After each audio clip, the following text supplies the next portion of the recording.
ओम शांति। 18 अगस्त 2023 के धारणा वरदान स्लोगन सुनिए। बाबा ने कहा, बच्चों सुबह सुबह अपनी झोली वरदानों से भर लो और धारणा अगर होगी तो सारे काम तुम्हारे अच्छे रहेंगे। और स्लोगन में अपने को सर्वशक्तिमान के बच्चे समझकर हर कार्य में को आगे करते चलो बाबा के साथ में। बाबा ने कहा, बच्चों अंदर में अपने बाबा बाबा कहकर बाबा को याद करना है। अपने शिव बाबा को कभी भूलना नहीं है। ये किसने कहा? ये ब्रह्मा बाबा ने कहा है। तुम्हें आत्म अभिमानी होकर रहना है। पढ़ाई पर पूरा ध्यान देना है। अपने मोस्ट लवली शिव बाप को याद कर पावन जरूर बनना है। इस याद की अग्नि से विकारों की खाद को निकाल कर सच्चा सोना बनना है। विकार जितने भी अवगुण हैं, जितने भी तुम्हारे मनसा वाचा कर्मणा में अवगुण हैं, वो सारे अवगुणों को स्वाहा अग्नि में, योग अग्नि ज्ञान की अग्नि में स्वाहा कर देना है। शिव बाबा ने कहा, बच्चों वरदान में तुम्हारे जैसे ये शक्ति दी है कि बच्चों जैसे पहाड़ को जैसी बात हो, कोई भी बात हो पहाड़ जैसी, एक बाबा शब्द की याद से रुई बनाने वाले सहज योगी भव। बाबा ने वरदान में विस्तार से बच्चों को बताया। कहा, बच्चों सहज योगी बनने के लिए तुम एक शब्द याद रखो, मेरा बाबा। बस कोई भी बात याद ना आए। और बाबा कहा, मानो बाबा हाजिर हुजूर अपने बच्चों के साथ है।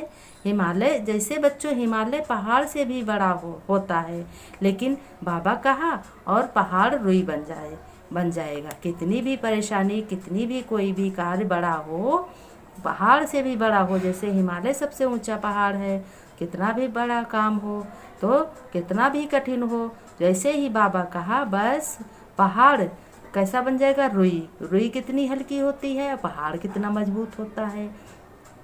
तो बाबा ने अपने बच्चों को शक्ति दी है, वरदान दिया है कि बच्चों कितनी भी मुसीबत बड़ी हो, बाबा कहा बस बाबा हाजिर, हाँ हजूर हाजिर बच्चों के पास में। और कितनी भी बड़े परेशानी हो, रुई जैसी हल्की हो जाएगी। फिर बाबा ने कहा, मजबूत होती है क्या? रुई भी थोड़ी मजबूत होती है। राई, बाबा ने कहा राई जो होती है वो थोड़ी, सरसों जिसको कहते हैं, वो मजबूत होती है, लेकिन रुई तो बहुत नरम होती है बच्चों, और हल्की होती है। तो कितनी भी बात बड़ी है, बात रुई समान हल्की हो जाएगी। कितना भी कठिन है काम, रुई समान हल्का हो जाएगा। ये मालूम ही नहीं तुम्हें पड़ेगा कैसे काम हो गया, सब हुआ ही पड़ा है। दुनिया वाले देखेंगे तो कहेंगे यह कैसे तुम्हारा काम हो गया, तुम तो इतने दिन से कह रही थी नहीं हुआ, और आप कहेंगे यह ऐसे होगा। बाबा कहा और बुद्धि में टच हुआ कि ऐसे करो तो सहज हो जाएगा। बाबा कहा, बाबा तुरंत हाजिर हो जाता है, बाबा तुरंत रास्ता बताता है और उंगली पकड़ के ले जाता है वहाँ पे। बाबा ने कहा, यही तुम बच्चों का सहज योगी जीवन है। स्लोगन में बाबा ने कहा, तुम्हें अपने को क्या समझना है? प्यार के सागर में लवलीन प्यार का सागर कौन है? शिव परम पिता परमात्मा जो तुम्हारा पिता है, दुनिया वालों का भगवान है। तो रहो तो सदा समीप और समान संपन्न होने के वरदानी बन जाएंगे। सदा भगवान के साथ रहोगे और समीप रहोगे, समान उनके तरह ही बच्चे बने रहेंगे। सर्वशक्तिमान बाबा है और शक्तिशाली बच्चे भी हैं, मास्टर सर्वशक्तिशाली संपन्न होने के वरदानी। हर बात में तुम्हें वरदान मिला है। बाबा ने अपने बच्चों का सिर पर हाथ रख के वादा किया है, बच्चों हम तुम्हारे साथ में हैं, तुम्हें घबराने की कोई बात नहीं है। बाबा ने कहा, बच्चों अब इस पढ़ाई का कोर्स पूरा हुआ, इस लास्ट पढ़ाई है, अब ये लास्ट जन्म है तो लास्ट पढ़ाई है और बहुत अच्छा पुरुषार्थ है। तुम ब्राह्मण आत्माओं को 3 प्रकार की शक्ति मिली है बच्चों। वो कौन सी मिली है? सुनो। पहली शक्ति है कि तुम्हारे बच्चों नैनों से प्यार सबके प्रति होगा, सबके तुम प्यारे होगे और सभी तुम्हारे प्यारे होंगे।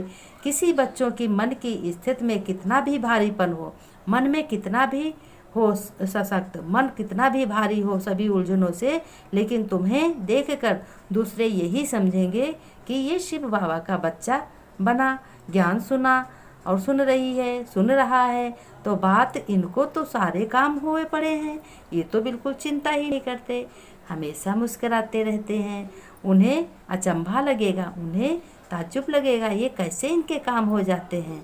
इनके पास धन नहीं है, इनके पास ज़रूरत की चीज़ें नहीं हैं, कैसे काम हो जाता है। कहते नहीं, जिसका रक्षक हो भगवान उसका क्या करता आंधी तूफान। जिसका भगवान पिता हो गया है उसको किस बात की चिंता, उसके तो मिनटों में काम बने पड़े हैं। और तुम्हारा घर तुम्हें स्वर्ग समान दिखाई देगा, तुम्हारा घर, तुम्हारे बच्चे स्वर्ग समान दिखाई देंगे। बहुत अच्छा घर में संतुष्टि होगी। दसों वर्षों में जो अधूरे कार्य बच्चों पड़े हैं वो पूरे हो जाएंगे, सब कुछ भरपूर होगा। तुम वाह वाह कहोगे और दुनिया वाले हाय हाय करेंगे।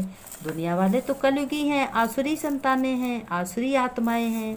देखो कैसी गंदी गंदी आत्माएं हैं, सदा राय झाएँ इधर उधर गफलत में पड़ी रहती हैं, कहीं कुछ गलत कहती हैं, कहीं कुछ गलत सुनती हैं। और तुम बच्चों के दिल में क्या है रहता है कि मेरा एक बाबा भगवान जिसको हम पुकारते थे, भगवान कृपा कर दो, आज ऐसा दिन आ गया है जो वो हमारा पिता बन गया है।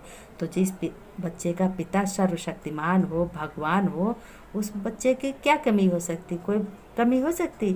आज भी लौकिक में देखो, किसी बच्चे के पिता किसी का घर बहुत पुरानी रकम रखी है, बहुत खर्चा करते हैं और सैर सपाटे करते हैं और कितनी खुश रहते हैं, लेकिन वो एक ही दिन के लिए, इसी जन्म के लिए, तुम्हारे बच्चों बाबा ने 21 जन्मों के लिए सुख दिए हैं। धन, यश, खजाने, सब कुछ तुमको 21 जन्मों के लिए दें, तुम्हारे कभी नहीं घटेंगे। फिर बाबा ने कहा, बच्चों तुम बहुत ही बलवान, अच्छे और श्रेष्ठ बनते जा रहे हो, क्योंकि तुम मेरे बच्चे हो। आज भगवान ने कहा मेरे बच्चे हो। कितना तुम्हारा लव होना चाहिए उस पिता से। बाबा अच्छी सी अच्छी युक्ति बताते हैं, और कभी ज्ञान मत छोड़ो, पढ़ाई मत छोड़ो, वरदान को मिस मत करो, वरदान रोज लो, रोज सजो एक एक वरदान से। बाबा ने नमस्ते की, बच्चों नमस्ते, प्यारे मीठे बच्चों नमस्ते। फिर बाबा ने कहा, बच्चों नमस्ते तो कर ली, लेकिन ये वादा किया है कि वरदान से हमेशा तुम भरपूर रहोगे, वरदान को कभी भूलोगे नहीं।